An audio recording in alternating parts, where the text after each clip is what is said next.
the last place left. The Israelis have squeezed the entirety of Gaza and its residents like a tube of toothpaste. And now nothing is left. Nothing is left save for Rafah. Rafah is on the border with Egypt. You see that? It's this border town between the two. And the Israelis have gone and invaded it. They have done and crossed this red line that every Western government said, oh, we won't accept this unless it safeguards civilians. Well, let's see what they've been doing to civilians, shall we? Here they are, amassing like a bunch of orcs that are ready to attack Helm's Deep.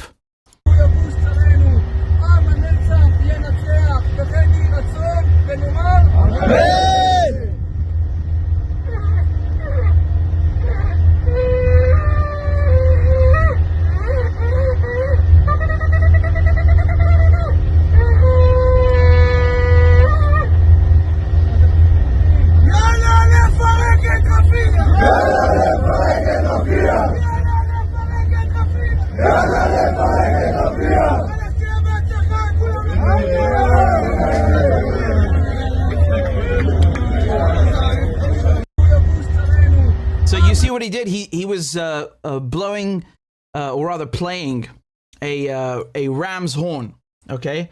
And as Dan says it here, moments before invading, Zionist soldiers blast a ram's horn and chant, "Let us destroy Rafah." Same ideology as ISIS, but they pretend to be Jews instead of Muslims. Absolutely. Absolutely. Absolutely. I couldn't have said it better myself. Here's Netanyahu. אמש הנחיתי בהסכמת קבינט המלחמה לפעול ברפיח. תוך שעות כוחותינו הניפו את דגלי ישראל במעבר רפיח והורידו את דגלי החמאס.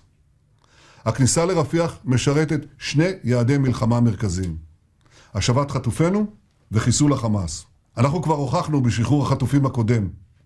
לחץ צבאי על החמאס הוא תנאי הכרחי להשבת חטופינו. הצעת החמאס אתמול נועדה לטרפד את כניסת כוחותינו לרפיח. זה לא קרה. כפי שקבע קבינט המלחמה פה אחד, הצעת החמאס רחוקה מאוד מהדרישה. And now he's explaining why he's a liar, why he's not interested in diplomacy, he's not interested in a ceasefire, yada, yada, yada. We know.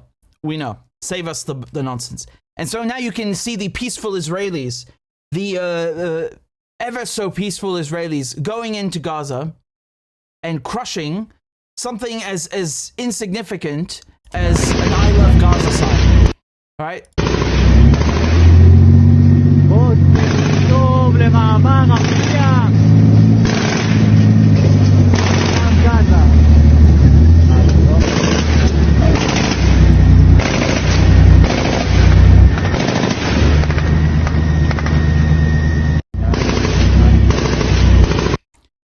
So just destruction of property and crushing it as a symbol, just an insignificant sign that says "I love Gaza." It's when you enter from Rafah, and making sure to destroy any semblance of a Palestinian presence.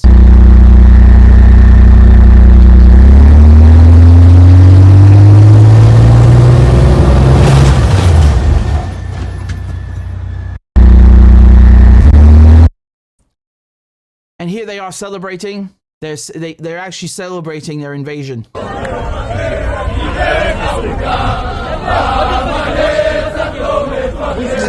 כביש מספר אחד. כל המשאיות לעזה חוסמים אותם.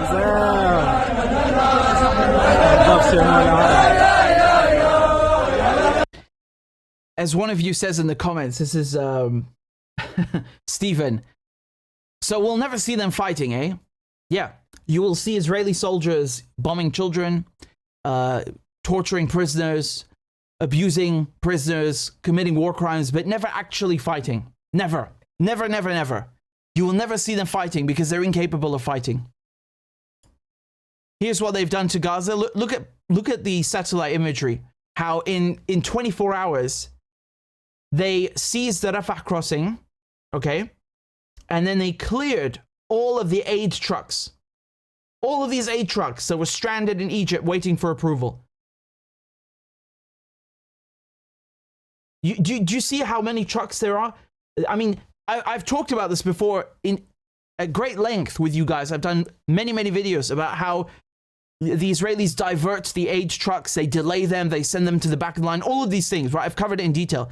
And I showed you video from this exact highway. These are hundreds of trucks. That's May the 5th, and the next day they're all gone. Nothing. They've destroyed all of the aid or taken it elsewhere, who knows? The point is it's not getting to Palestinians, right? It's not getting to the people who need it. Here also at the crossing itself, all these aid trucks, you can see, they're like ants. There's so many of them. They're like ants, right? Gone the next day. Unbelievable. You know how malfeasant and malevolent this behavior is. It's like hatred from the heart. You know, it's real racism, hatred, Nazism. You call it whatever you like. You can call it whatever you like, but we know what it is. It's evil. And you can see here what they did also, the Israelis, is they put all of the international workers, the humanitarian workers, the doctors, the healthcare officials that have come from overseas, from all over the place. They pack them into buses and then ship them out of Gaza so they don't see the invasion of Rafah. Okay? Look at this, for example. They're crying in the bus because they know that they won't see anyone in Gaza again. These are doctors that came from Kuwait to work in Gaza. And now they're being told they have to go right before the invasion. So one of them is crying, you can see.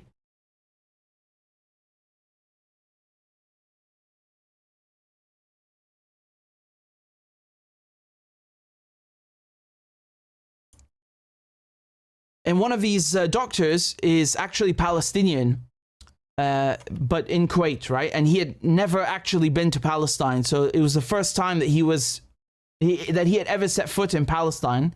And he was crying here. And he's from the same group as the one that we're then told to ship out. شفتكم لحالها زورت حبيبي الله يحفظك يا عمي الله يحفظك مالك اول مره ادخل بلدي الحمد لله رب العالمين انت اصلك من غزه من يافا يا حي الله نورت غزه.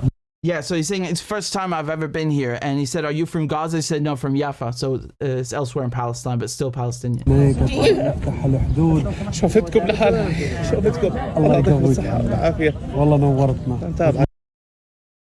And you can see under the worst circumstances. And so what the Israelis did while taking Rafah, you have to understand that this invasion is not just bad because the West broke their word.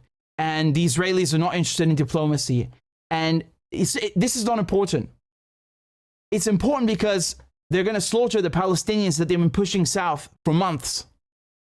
1.5 million people that they've displaced internally. That these refugees that they turned into refugees a second and a third time. And on top of that, the peace treaty with Egypt, the 1978 peace treaty. Now, the Israelis, just to show you how much control they have over the Egyptians, just as an act of well, it's really just spiteful, honestly. It's spiteful and it's mocking. Look at this. They're driving armored vehicles up the border with Egypt with a giant Israeli flag. I mean, the flag is bigger than the damn APC itself.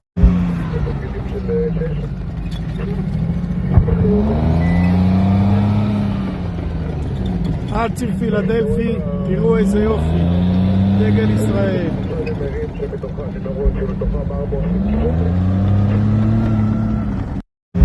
That's an M113 over there with the flag, okay? Vietnam era. But you see how ridiculously big that is. It's like to show the Egyptians, like, yeah, we're here now, and we're even closer than before. So you can see here, this is the raising of the flag. The Israelis literally tore down the Palestinian flag and raised the Israeli one. But yeah, let's not talk about that. It's anti-Semitic. Yeah, it's colonial is what it is. This is colonialism.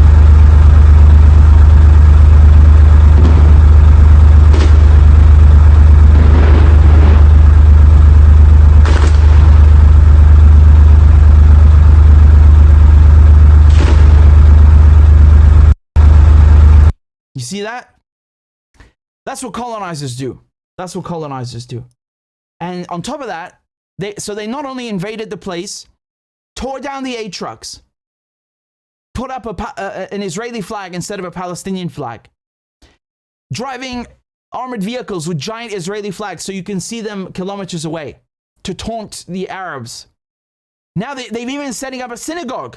They've even setting up a field synagogue in Rafah, right? To show you how Jewish they are, right? Because they want to convince you and the world that they're so Jewish, right? They pray even during genocide.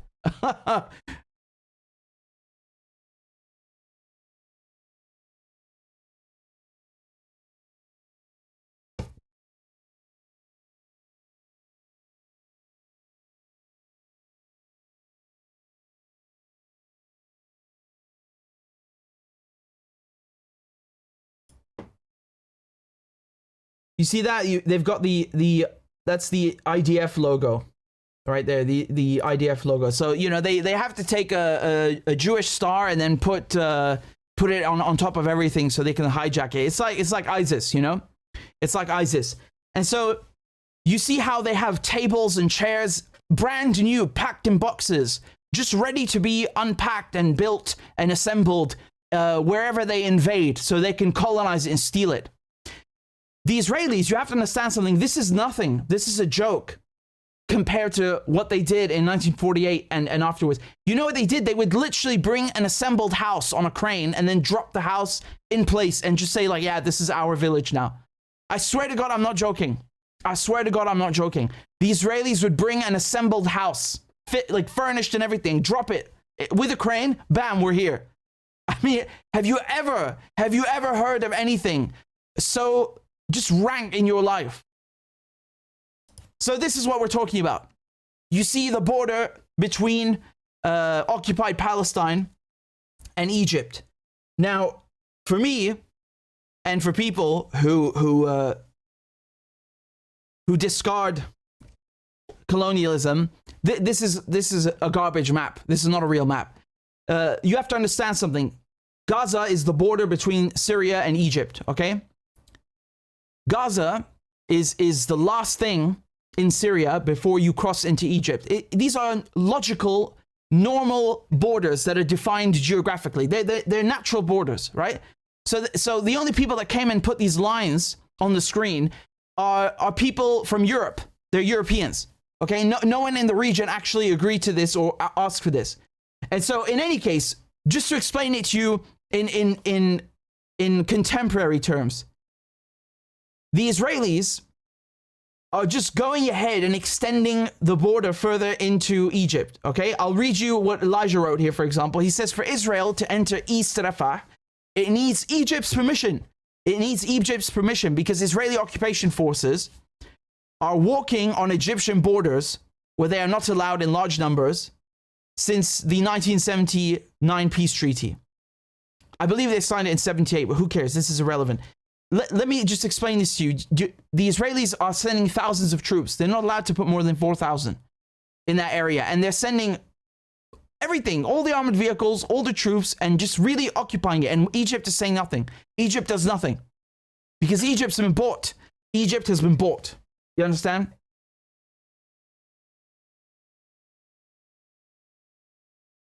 This is what they're doing. They're going from this crossing here and then just speeding across into Rafah so they can extend their control.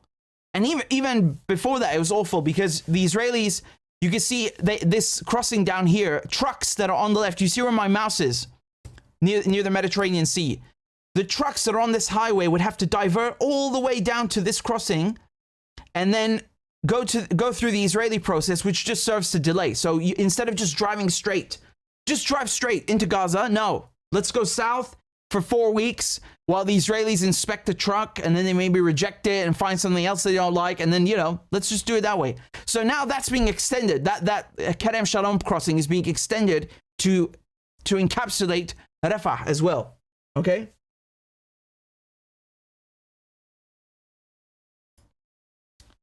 Here, Daoud also says that in violation of the Egypt-Israel peace treaty and a stab in the back to their American protectors, Israel took over the Rafah crossing point threw the Palestinian flag on the ground and raised the Israeli flag, totally signifying the reoccupation of Gaza.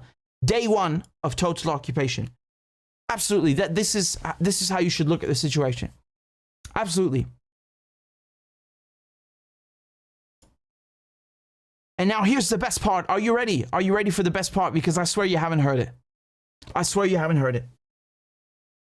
It turns out that the Israelis are going to hand over control of the Rafah crossing to an American company, to a US security contractor in giant quotation marks. Is that swell? So this is reported exclusively in an Israeli paper in Haaretz, which is an Israeli daily. And let me just show you how beautiful this is. I mean, really, it's just like they collected the biggest scumbags on the planet, brought them into a planning room and said, how can we fuck Palestinians and make money at the same time? You know, how can we do this the best way? Let's think of something.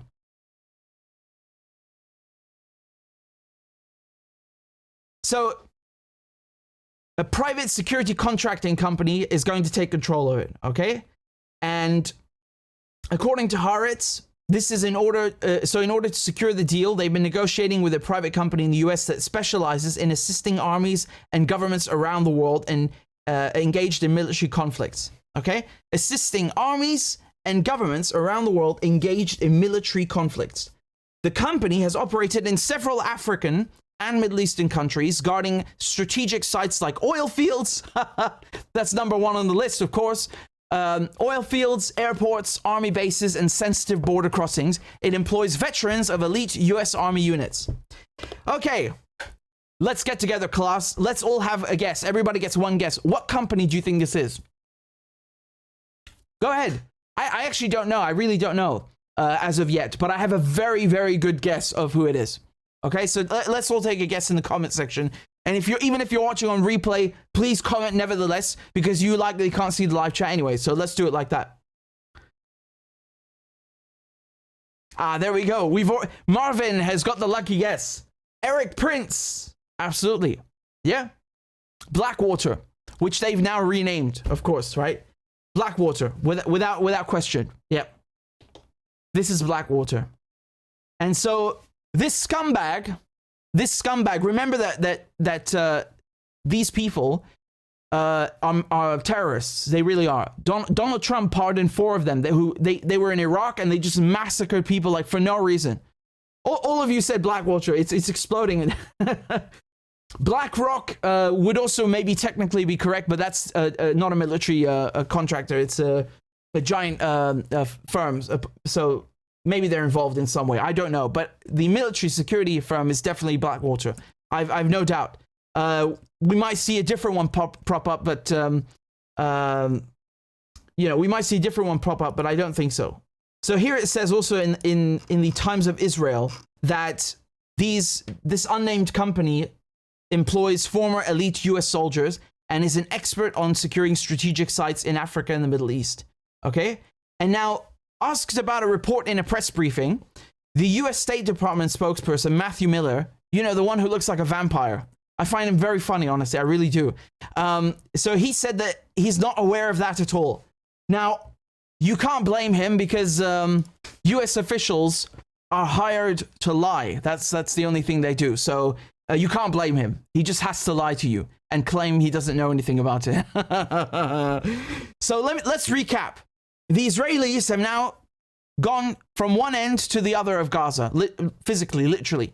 They have taken complete control of it, although, again, to be fair, they don't actually have control. They are getting screwed by Hamas, and I'll come back to that in a second.